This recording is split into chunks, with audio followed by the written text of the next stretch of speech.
Welcome back to the Lanterne Rouge Cycling Podcast, presented by Zwift, the online cycling platform that makes indoor training fun. LR with Benji, as always, for the Movistar Team Preview 2023. Lot of changes, transition, the men's team, by the way, in this team with the retirement, allegedly, which has been walked back a bit, of Alejandro Valverde, El Bala, the Green Bullet, and not too many signings. And by my count, I can't count, over like 15 plus, over half the roster is out of contract at the end of 2023, according to PCS. So this is a team in flux with a lot of guys riding for contracts next year. They survived the relegation battle, I don't think, at the start of the year. And that feels like sort of a victory in August and September. But really, at the start of the year, their goal wasn't to survive relegation. It was to improve and progress as a team. But how did they actually go in 2022, Benji, maybe compared to previous years and other teams? We always start these discussions by discussing the cobble races, but let's be honest about it. This team did nothing at the cobble races. Aramburu and the other guy, Garcia Cortina, didn't deliver in those races, although I don't actually know if they were sent to those races in the first place. But outside of their cobble races, looking at the other classics, hill classics, for example, I'd say they delivered relatively. Second at Strade is a really good result for Valverde in his last season. If it's his last season, we'll talk about it later. Second at Flesh, Valverde, that's a good result. 7th at LBL for Valverde. I think he wanted a bit more there. I think he wanted to at least get a top 5, and I don't know if we should expect that, but a top 5 was a thing I think they hoped for, definitely.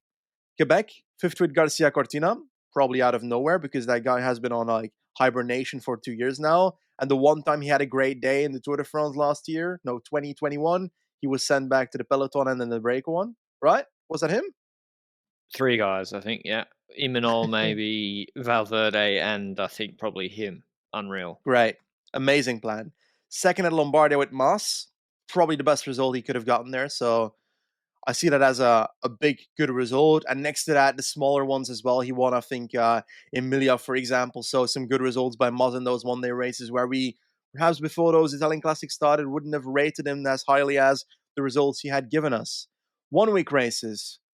I think they failed completely in the 1 week races. I think that's a big hitter that they were missing because Moss crashed at a multiple ones. He was good in GC and Tirreno and Dauphiné until he crashed out. Top 10 in Etzulia, probably also because of his descending that he wasn't high up. I don't remember Etzulia that He vividly when it crashed. comes to Moss. He did? Yeah.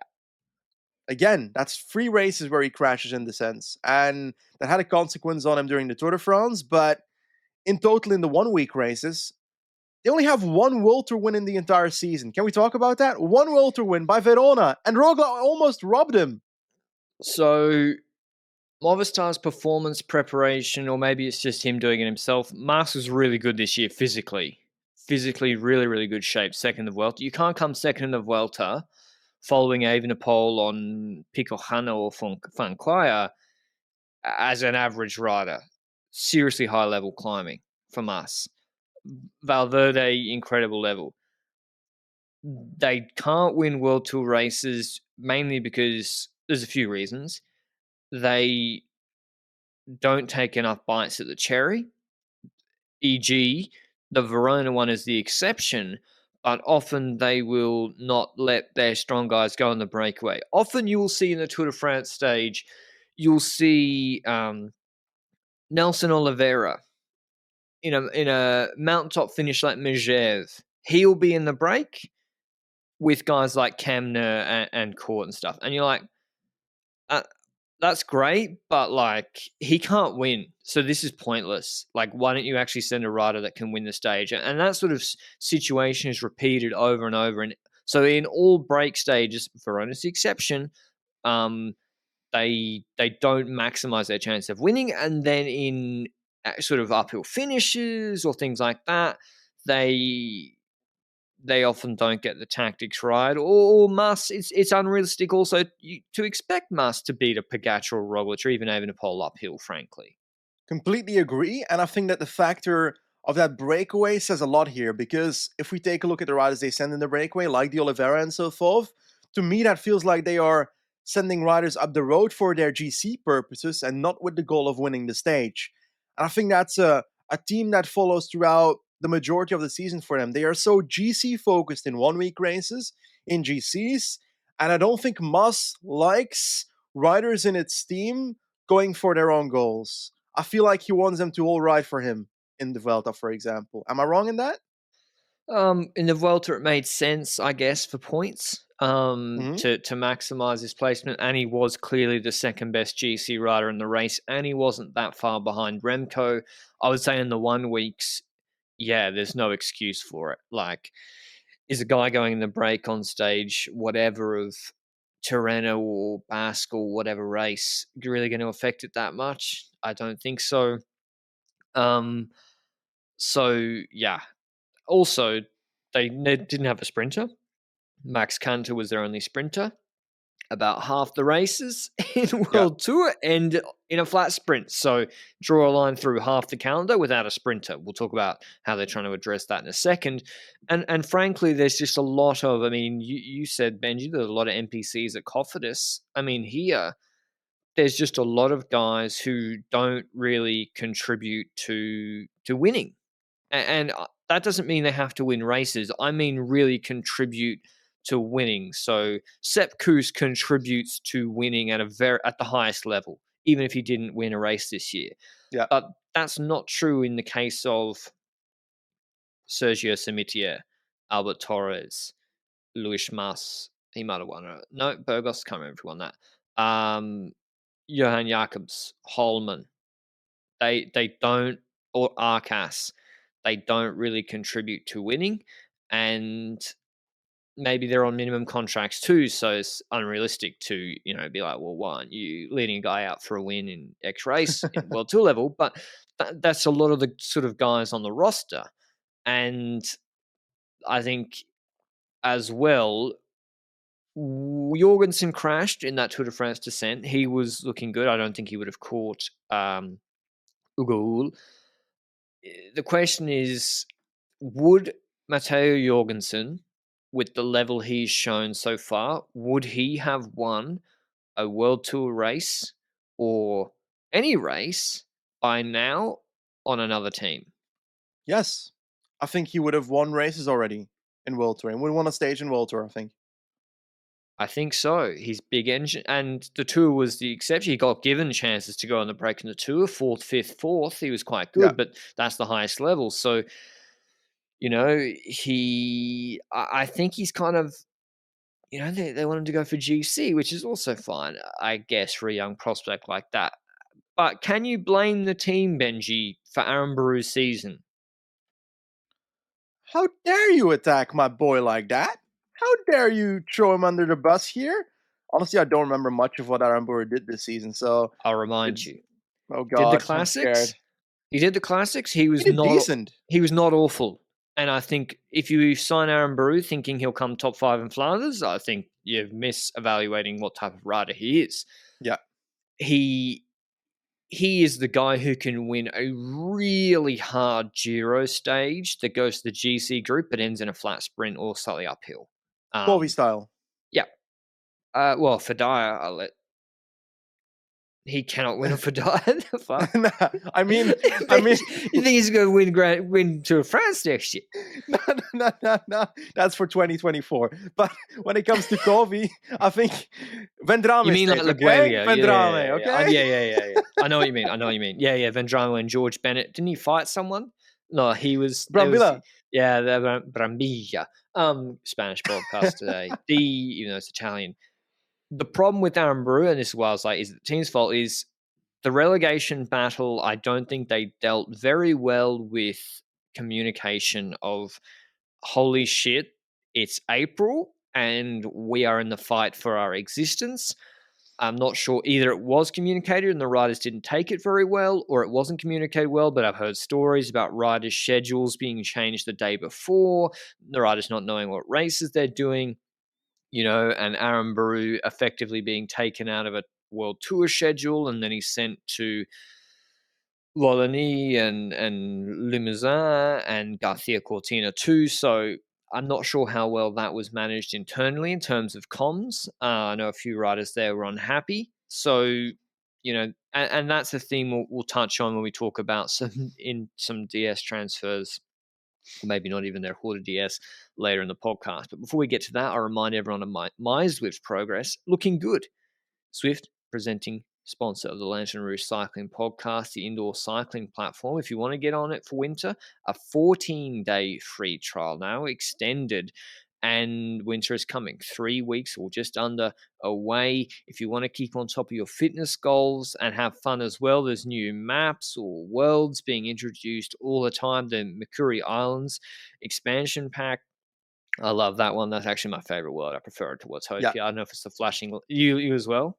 Yeah, the Japanese culture stuff, I Yeah. love it. I don't know what it is. I kind of go into some sort of trance state, and then I just do like way longer than I expected, which is great for me. Have I been doing religiously exactly an hour every day? No, I have failed at that, but I used to beat myself up about those sort of things, and then you get into sort of a cycle, and then that just gets you nowhere. So I just try to do the best I can. Some days I get an hour in, some days half an hour, but I'm aiming for the hour. And appreciate all the encouragement I've got over on Zwift for that as well. But if you want to check them out, you can go to the link below at zwift.com. But okay, we've sort of given them a light flambe. I wouldn't say a full roast. I would say just a light sear for the lack of World Tour wins, Benji. But realistically, could they have won Liège or Strade or a World Tour one day? What could they have done differently? I don't really think in the one days they could have. I don't think so either, but I think they couldn't gotten more World Tour wins in general. I think they could have gotten more stage wins in World Tour races, but is that something they want? Because on paper, No if points. Mas stays on his bike, then they might have 2 top 5s in World Tour GCs, for example.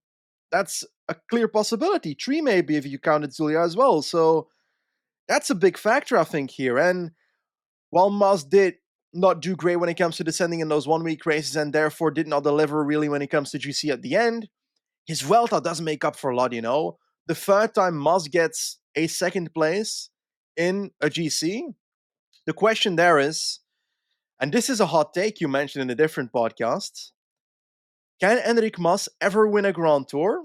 I don't think so. Yeah, he can. He's good. He's just got to Nah. have Pog and Rog CBF to do the Vuelta, and Remco's not going to do it next year. And hey, presto, you got it. He'll be Ayuso, mate. Ayuso. Yeah, true. He's pretty good. Nah, I like Mas. I think he would have won the Arate stage in top 3 in Basque Country. I think he would have absolutely torched everybody on the finish of the last stage of Basque Country, but he crashed. I would like to pay homage to him, first of all, for being open about, holy shit, I'm terrified. I'm fucking scared on these descents. I've crashed so many times. There was probably a technique issue and then a mental block, and he mentioned it. And then I don't think any rider had more pressure on them this season than Enric Mas for the Vuelta. He had all those descending issues, crashes, COVID during the tour.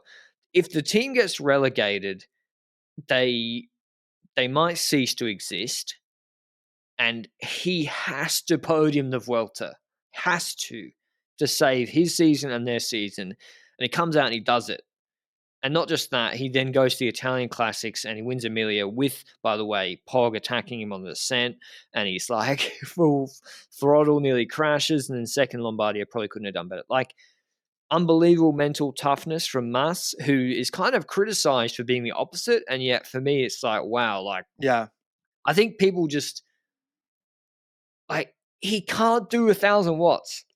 He can't, right? So stop expecting him to outpunch. I think his punch is decent, but and especially in the Vuelta Lagardie, quite nice, but he's not going to beat Roglic or Pogacar in these uphill sprints. So, he's just I think also the Slovenians have created an unrealistic sort of expectation of what a GC rider can do. Riders like Enric Mas, totally normal GC rider. In fact, they used to not be able to win flat sprints and do 6.5 for 20. So, I like Mas.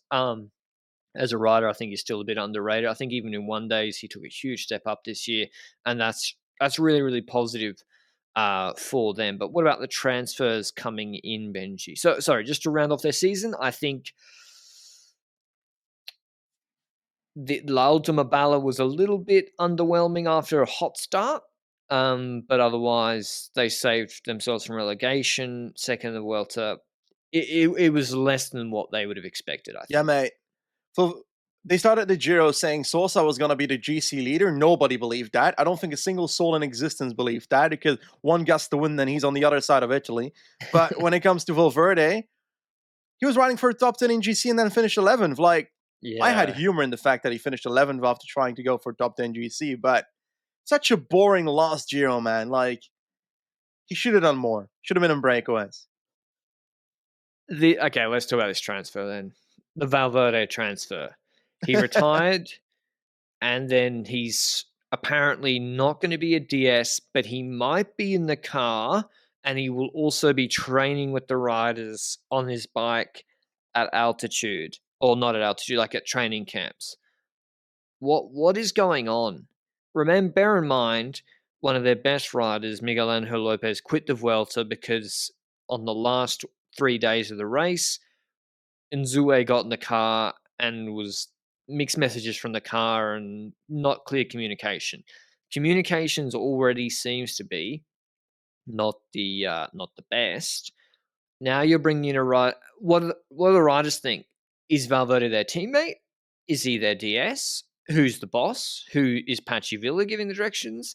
Like, I can just see this as being a disaster. Second of all, Valverde won a shit ton of races because he was 62 kilos and had a kick like a Yeah. mule. He didn't win because he's some tactical master.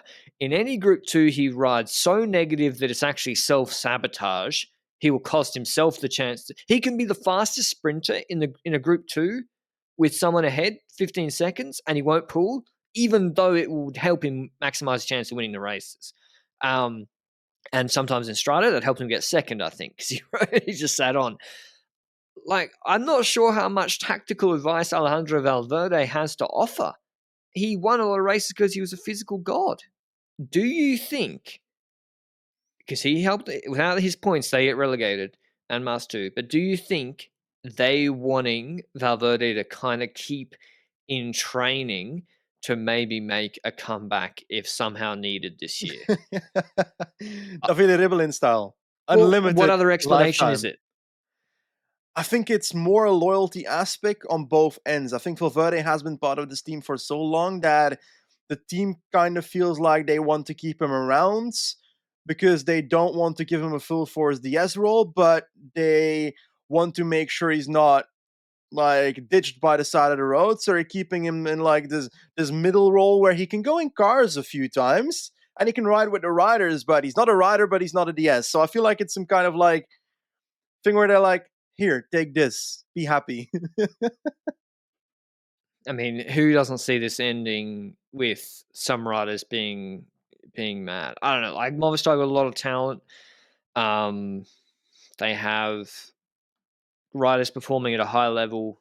I would just say, yeah, like Valverde is not who you bring in to help you tactically step up. Like it's Gaviria, just mate. In the Giro, he's going to be like 400 meters, he's going to be launching at the front because Valverde has told him, launch at 400 meters, mate. It's time to go.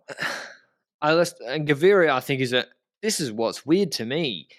I was not assessing Twitter's reaction properly. So many people on Movistar's sort of Twitter fans were not happy with the Gaviria signing. And I was like, this is the sign that makes the most sense I've ever seen for the team. Yeah. They didn't have a sprinter. They now have a sprinter. He was on UAE, who don't get the best out of their sprinters. Look at Ackerman, look at Christoph when he moved into Marseille. He's not that old. He's, 28? And he's on a 1-year deal. So let's think of, is Gaviria on a lot of money? I doubt it because he didn't have a good year. He hasn't won a World Tour race for quite a Yeah. while.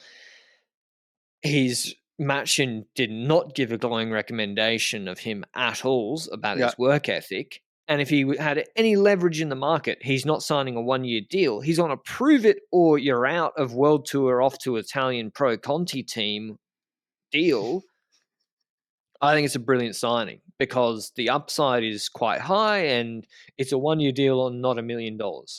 I think so as well. I think Gaviria is the kind of rider where I remember the old days when he started going towards Quickstep and we saw him rise up in these Trofeo Palma races and so forth. But it was weird because he won those races like riding away from the peloton in the last 500 meters instead of winning the sprint, which was some crazy stuff. But then later on, we clearly saw that he was the pure sprinter that we noticed in him. Gradually improved his results, won Tour de France stages. That one Giro where he won like 4, 5, 6 stages, probably 4. I'm probably exaggerating in my mind here. There were some stages where he just sprinted from like 20th position to the front. I vaguely remember that in his Ciclamino jersey. He was a top sprinter back in the day. He was one of the top 3 sprinters in the world together with Groenewegen and so forth. So to see him go down this way towards UAE, not getting those results, was a really sad viewing in my opinion. I was hoping he would like kick back in some shape or form, but it hasn't really helped. Let's be honest about it. We haven't seen it. So I hope Movistar is like the team where he has to prove it. Like you said it. The work ethic must have been an issue if Machin talks about it like that at UAE. Because he's always nice about riders matching. Yeah, exactly. So if he can improve that at Movistar and get the work in and get that stuff done, then we might see results here. And what are the results we are expecting from Gaviria at Movistar? Because Giro stage win. exactly, that's something that is very much possible. He was close to it at UAE already. So the margin that he needs to improve based on the work ethic that Machin says he had compared to what he should do in 2023 to be able to get a Giro stage win is a tiny bit more, and he can do that, I think.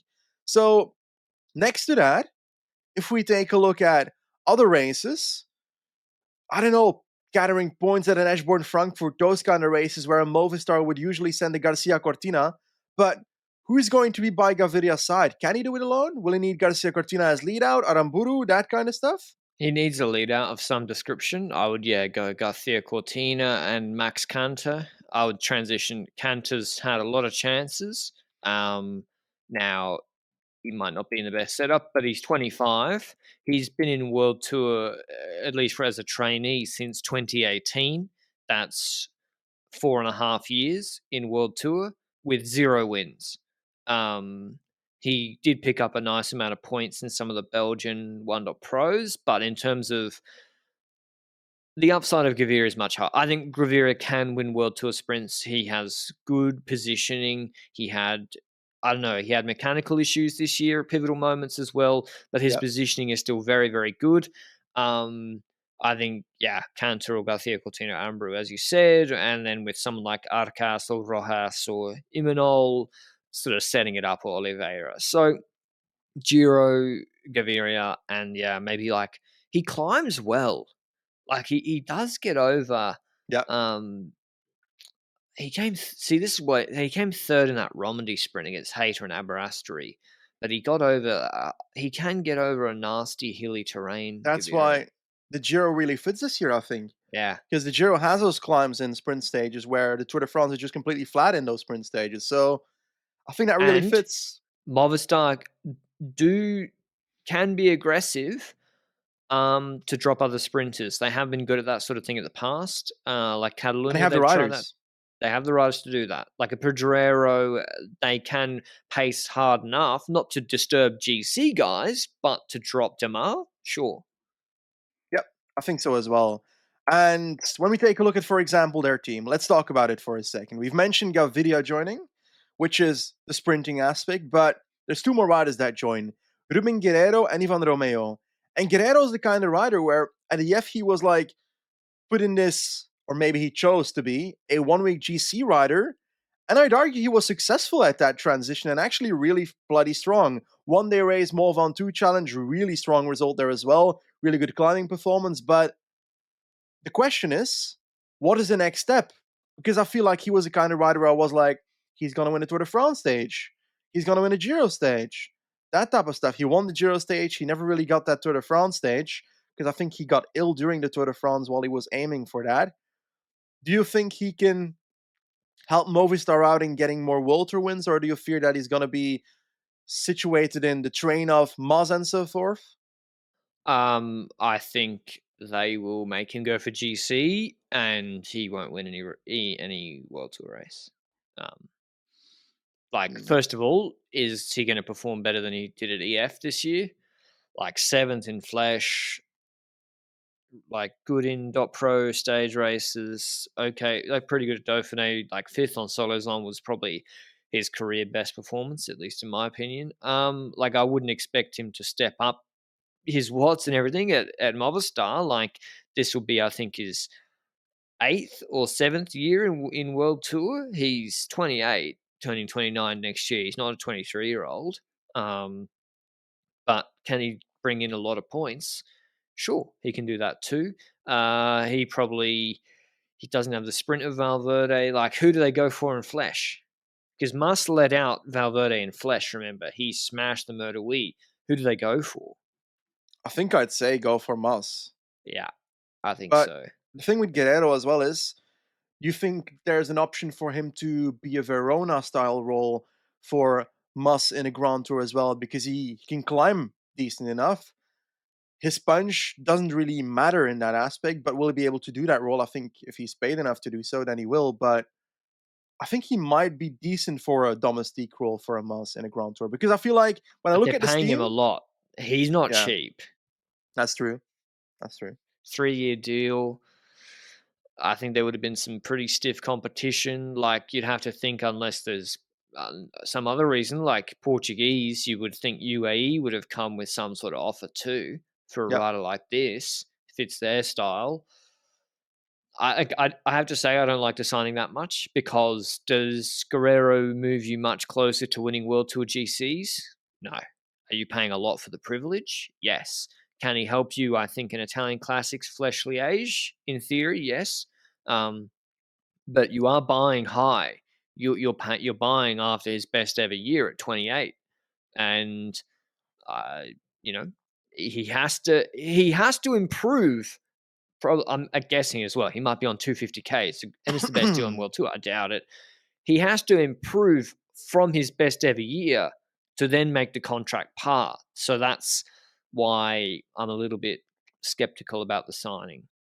There's something we never really talk about in these transfer podcasts, but I do want to mention it this time around. I think Guerrero has a Quadro as his agent, for example. And we take a look at the Sosa also, a Quadro, Aramburu, a Quadro. Is there an aspect to it where Movistar is dependent on riders coming from a single rider agent to the point where they get proposed a rider like Guerrero and they're like, oh, we kind of have to pay a decent amount to keep the agent happy so that we get the big talent in further years? Or is that not a thing, you think? While you were saying that, I was just making sure I checked who Carlos Rodriguez's agent was. You guessed it, Giuseppe Quadro. Um, yeah, I mean, sure. I can't see on. I presume he's a Quadro's Guerrero's agent. Not I think so. okay. That would make sense. Because yeah, Sosa, like, I probably wouldn't have. That was the weird one. Back when they signed Sosa, I thought that was a setup for Carapaz to come back. I was convinced of it. I thought, okay, everyone knows Sosa is not going to be able to compete at World Tour level, and they're signing him on probably a half decent contract. The first rider, one of the first riders that a Quadro sent back to them, and but they didn't sign Carapaz. So maybe this is all a setup to Rodriguez. Maybe they just really rate Guerrero. I don't know. But I don't think EF don't get riders performing throughout the year, but they Hmm. do get their riders having really nice 4 to 6 week windows. And Guerrero had one of them, maybe a bit longer than that, being a bit uncharitable. Can Movistar get the same out of him? I don't know, but I would rather have signed almost nobody and just maybe they've already got him signed and just made sure Rodriguez gets signed. Just Ineos are like, we'll pay him 4 million. Movistar, we will pay 8 million for Carlos Rodriguez.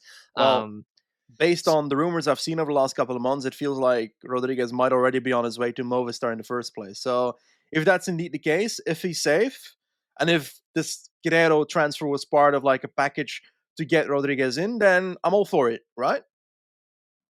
Yeah, and then you have a climbing squad of Rodriguez, Mas, Guerrero, Verona in support. Pretty nice GC squad, I must say. That's a nice squad. Or you Yep. split them across different races. So that would be, and Movistar's always been a GC focused team in their heyday with Quintana, Landa, um, who else? Valverde. That was sort of, they had the the trifecta, which not always didn't always work out too well. But what about the guys? Okay, so you think over under races, Valverde races for Movistar in 2023, over 0.5 or under? Under. I'm going over. I think he rides. Nice. I think he rides a couple of races for them. I'd love it. I bet you. Okay. Cobble Classics, Arambaru, Garcia Cortina, Jakobs Holman, as you said in the notes, plus Ivan Romeo, who we haven't mentioned. He's coming in. He's a big classics prospect, Spanish. Well, not, I'm saying physically big in terms of top level classics prospect. I don't think so, but he will be in their classics team. Ardennes, that's the tricky one because they now don't have a finisher. How do they ride the Ardennes? Do they have to be more aggressive now? I would. Yeah, I think they have to be aggressive and launch Mas with Guerrero. Yep, I think so as well. I think Guerrero is still a type of rider where he's got a bit of a punch, but I do agree that Moz is the more likely candidate to win Hill Classics, like he showed in Lombardia, top two there. I think this team is unlikely to win a Hill Classic. Like, as simple as that. They're going to come into top 5 positions, perhaps, but I don't see Movistar winning those races, and that's the same issue we had in 2022. They didn't change when it comes to their finishing ability in races. And that's why I'm saying that Moss can't win a Tour de France. That's why I'm saying that they can't win a Ardennes Classic, for example. That's because they're more likely to end up on the podium or in the top 5, for example. And I don't see that change with the team they have this year. So I'm saying that Movistar is likely to have, well, the riders they usually have in those Hill Classics in those races, except for Valverde. And they're going to try and fight for a top 5 position, hopefully a podium. That's what they'll aim for. But if they'll get it, it's going to be really difficult. I Yeah, don't see it's them winning it. tough. Because, like with an Agita, you have, let's say, another team on the same level in the Ardennes. Someone like a Bora, they have a finisher. I'll take Vlasov in a flat sprint, let alone Agita against Mas and Guerrero. I think Yeah, so. That's what's tough for them with Liège having a flat finish. Flesh, who knows? Like Flesh sometimes has weak start lists. It's on a Wednesday after all. Maybe Mas can win Flesh. I think it's possible, albeit unlikely, particularly if Rog is back. Don't think he did it this year, or was injured or something. In terms of the Tour, Giro, Gaviria, and Jorgensen going for stage wins. If I would, like, he can go for GC, or would you send him to the Tour? I don't know. Like the Giro is always there, almost throwaway. Do they send Guerrero there for GC? nah. Time No, trial's not good enough. no. I don't know. I think they'll send another Misk squad to the Giro plus Yep, Gaviria, to be honest. Tour will be Mas, GC, with probably, yeah, Guerrero, Jorgensen, Verona all in support. felt the same. Yep, Miles GC. Try to Mas, podium again. GC. Yeah, Try to win, but end up podiuming again. probably. That's probably the most likely outcome. So there's not much changing, to be honest, in terms of season objectives from this year. I do think the crash has hid how good Mas can really be. I think Mas can win Basque Country or a race like Yeah, that. If he has to dodge one of the Slovenians. He can beat Jonas not in Tour de France shape in a 1 week. yeah. He at Basque he was stronger in my opinion, but he crashed, of course. But he can beat Jonas in not peak shape. The It's sort of where the team falls down is this is what we opened up this podcast with, is with the Jorgensens, the Veronas. I know Verona won a race. how can they get more out of their other talented riders? Arambaru, Garcia Cortina, Verona, Jorgensen. They have some good riders. Guerrero. These guys can't just be domestiques for 90% of the year. They need to be trying to win races, whether it's breaks, whether it's sending Arambaru to the right sort of stage race like Romandy with uphill finishes, or even Arambaru needs to go for maybe the Tour de France opening stages. I don't know. Um, Yep. they need to get more out of them, I think, Benji. And do you think they will next year, or do you think they'll just sit in the same pattern? I think they might sit in a similar pattern, to be honest. I just hope that they're able to win more races throughout the season when it comes to World Tour races, that is, because I don't care much if they win an average Spanish race Gran Camino, dot one dot Asturias. pro whatever. Like, I don't really care about those that much. I want to see them win World Tour races. That's the level that this team should be on, and I um I think their focus will once again be must for Tour de France Vuelta, Gaviria for Giro stages, and I guess we'll see if that's successful or not. I do think that Muzz made a significant step forward, like you said, and I heed those words quite a lot. Where you mentioned his step forward when it comes to his mental aspect towards descending, having the fear of descending, being open about that, then actually working on it and proving it wrong towards the end of the year. Yeah, he's not a top descender yet, but he managed quite well and got second in the Vuelta. So that's something we didn't see in those 1 week races, for example. So a significant improvement. And he was ascending in the drops. So that's a huge win at the end of this podcast for Hendrik Mas. And he deserves the credit for that. And I hope that he can keep that up. But I think he's stuck on being a podium rider for GC. Maybe in the Grand Tours, but I really think he can win the right World Tour 1 week. I really think he can. No hot take? No, Hendrik Mas is going to win the Tour de France? Oh, he can win the Tour for sure. Like Mas is way better than Vlasov and the other guys on the second run below Paul Grog Jonas. He's much better. Now do Remco? they get Thomas? for this Tour de France parcours? I take Mas Okay. over Thomas. Yeah. As he had COVID in the tour, he's just got to bring that Vuelta shape, which is big if. He's got to bring the Vuelta shape across the border to France. And it starts in Spain, although, Basque Country Autonomous Region, it starts south of the French border. Maybe that will help beginning in more familiar surrounds. But in terms of outgoings, Benji, I mentioned, half the team's out of contract. A lot of them old sort of veterans of the team, but I'll whip through them in quick fashion. Rojas Gaviria, Gorka Izaguirre, Oliveira, Erviti, Garcia Cortina, Sosa, Verona, Mulberger, Pedrero, Serrano, Oscar Rodriguez, Max Cantor, Luis Mas, Jorgensen, Rubio, Norsgaard, Arcas, Torres, Barta, Gonzalez, Jacobs, Holman. All out of contract. I think half of them are gone. Yeah?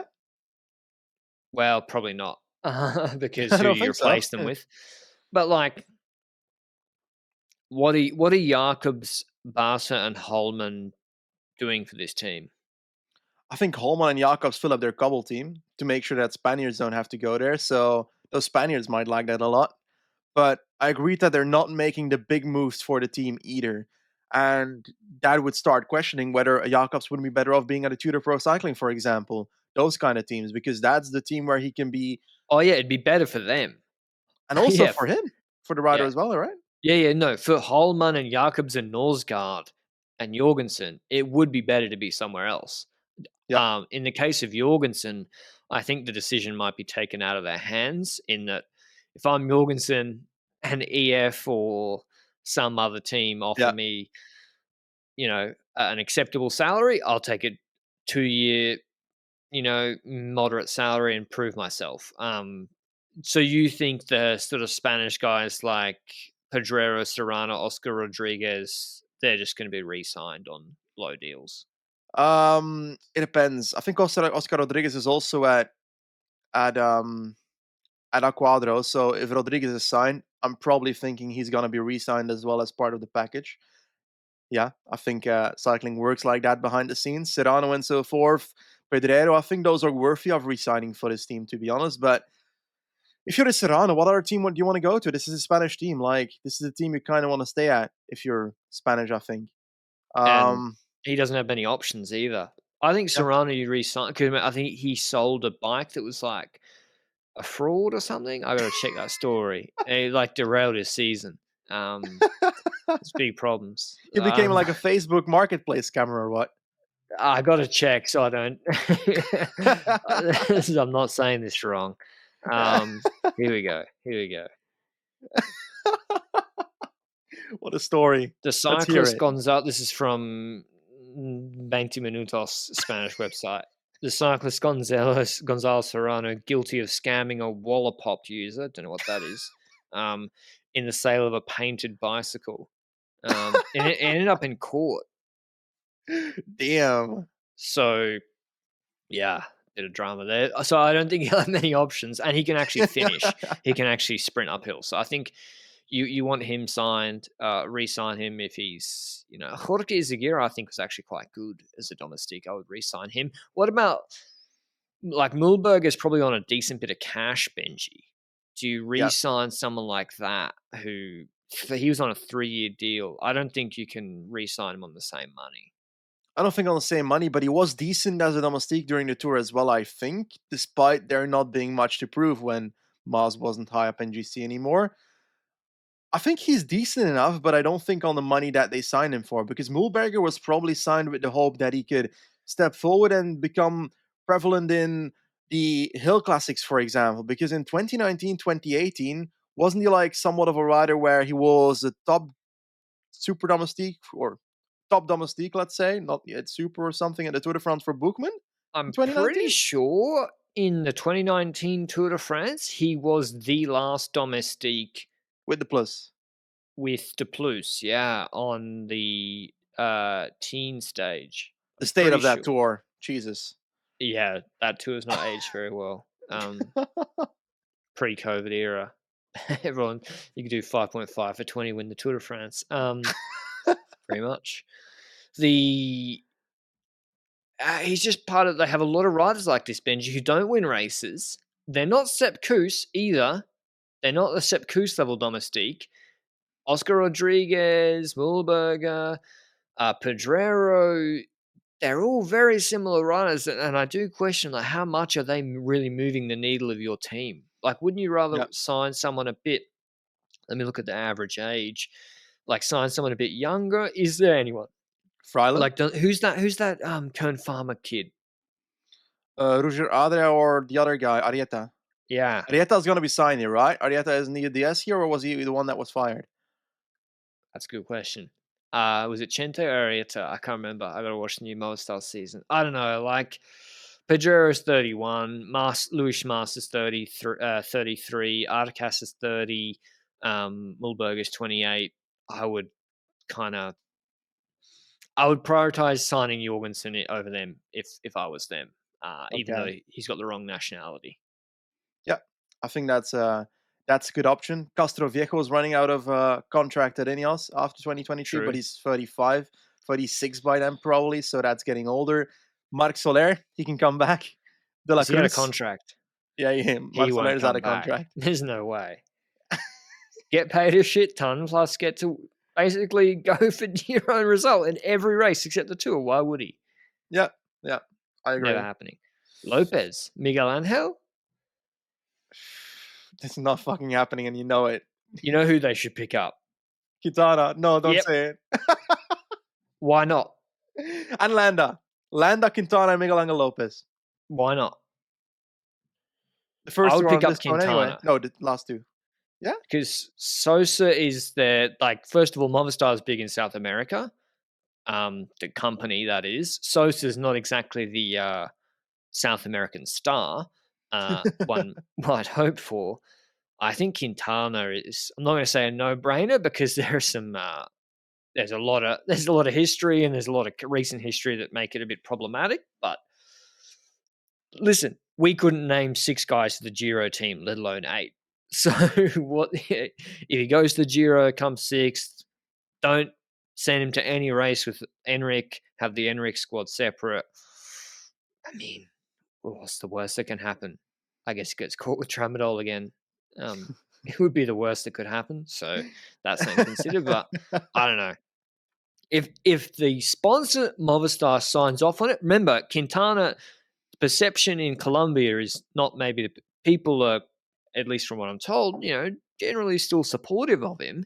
If the sponsor's happy and you send him to the Giro and it's all fine and don't have Valverde in the car, I don't see a problem with it. I think it works quite well. I love how every team preview just ends with you saying they should sign Quintana. Well, because he's going to cost nothing. And he's still, I think, half decent. And it's not like the majority of teams cannot fill a competitive roster for all 3 Grand Tours. They can't. It costs too much. And he's, buy low and cross your fingers and hope is what I would think with Quintana. But any last thoughts from Movistar, Benji? What would you like to see from them next year? Win more, plus being able to sustain the results they already have. I think 5 World Tour wins would be really good. Let's go. That's a lot. Plus, obviously, they still need the good GC results. That's plus the GC results. But I think you're going under. I know we're not doing the over-unders, but you're going under 5. 1 in 2020, 3 in 2021. They haven't won a Tour de France stage since 2019. That's crazy. They got to try win a Tour stage.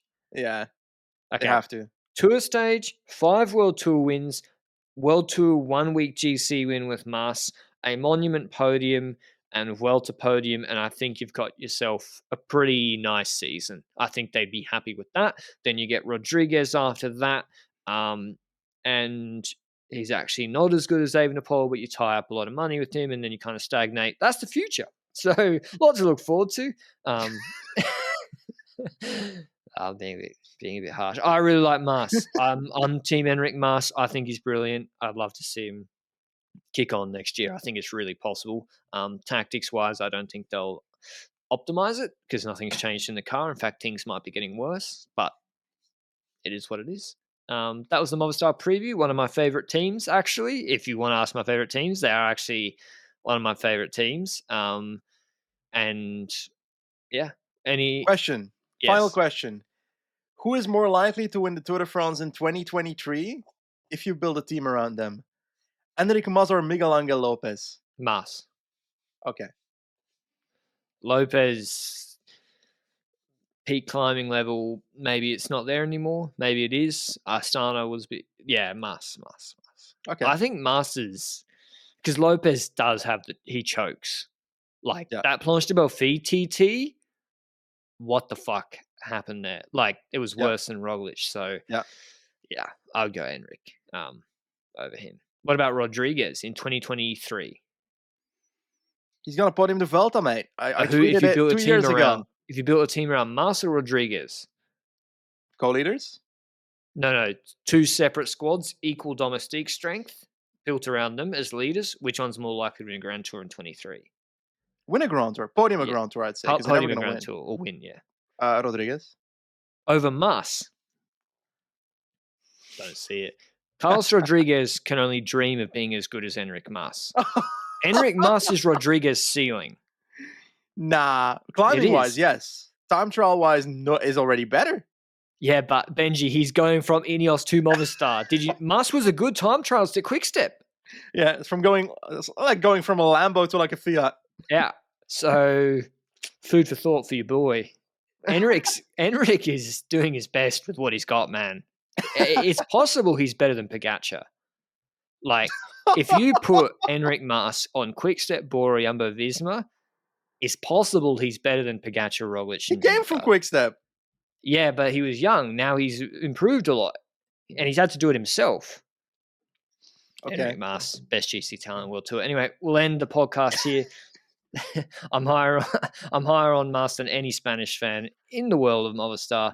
And thanks to Zwift as always for supporting the show. We'll see you with, I don't know which team next. We'll see. Ciao.